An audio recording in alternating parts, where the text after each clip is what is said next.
Olá, estou aqui de novo.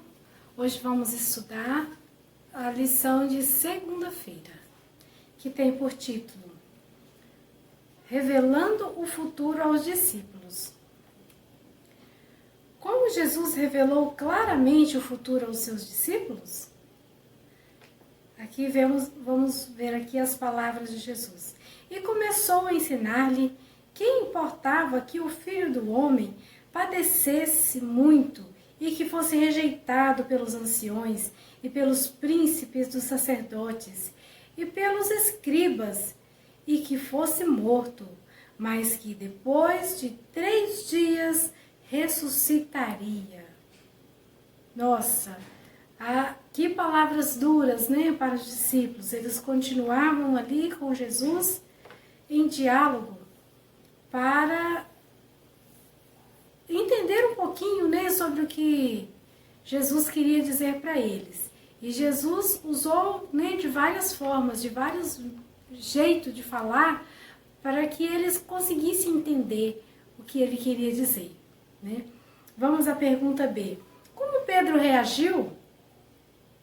Aqui vemos que Pedro, ele não entendeu o que Jesus quis dizer com essa situação de ser morto, ser rejeitado, né, pelos discípulos, pelos os fariseus da época, né, e ainda ressuscitar, né, no 3º dia. E Pedro chamou Jesus à parte e começou a repreender a Jesus. Nós podemos imaginar Pedro falando, né, mestre, como assim? Por que o Senhor fala desse jeito? Que as pessoas vão te rejeitar, que as pessoas vão te judiar e vão até matar você.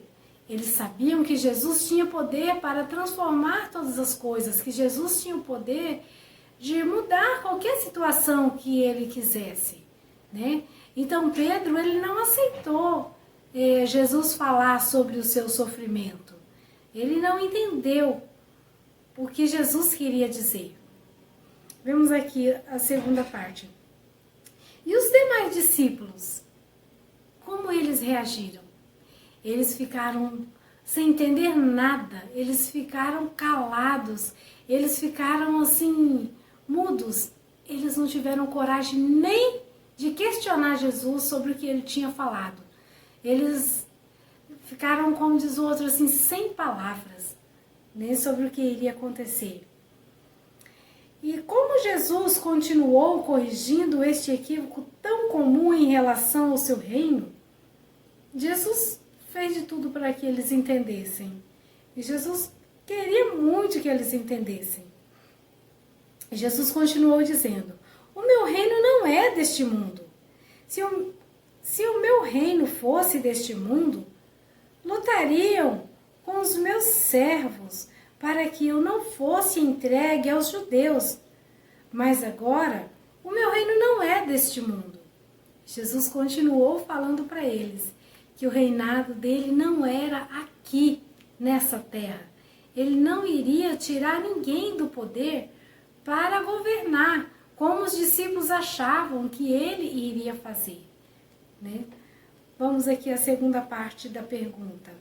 Como muitos confundem o reino da graça com o futuro reino da glória? Da mesma forma que os discípulos confundiram naquele tempo, achando que o reino de Jesus seria aqui nessa terra, nós também fazemos a mesma forma, né? Muitas vezes nós, com as nossas preocupações, com as nossas dificuldades da vida, né? Com as nossas ansiedades em que as coisas melhorem e que as coisas aqui sejam diferentes, que a gente tem vontade de amenizar toda a nossa dor, todo o nosso sofrimento, né? E nós começamos a trabalhar tanto e nós colocamos nossa confiança nas coisas terrestres, nas coisas aqui deste mundo. Sendo que o nosso reino também não é aqui. Aqui é o reino da graça, onde nós estamos vivendo por um período para aprendermos, para entendermos como será o reino de Deus, né? Os discípulos, eles não tinham nada escrito para poder falar isso para eles, né? Mas hoje nós temos um pouco mais de facilidade, porque nós já temos o exemplo dos discípulos, né, que ficaram escritos para nós. Então, se nós focarmos na palavra de Deus, focarmos no que Deus quer dizer para nós, nós vamos conseguir discernir a diferença do reino da graça e a diferença do reino da glória, né? O reino da glória é o céu. É o céu que Deus quer para nós. Que nós venhamos colocar nossa confiança em Deus e não em coisas e nem em pessoas, em governantes dessa terra. Amanhã voltaremos para estudar mais um pouquinho sobre a palavra de Deus.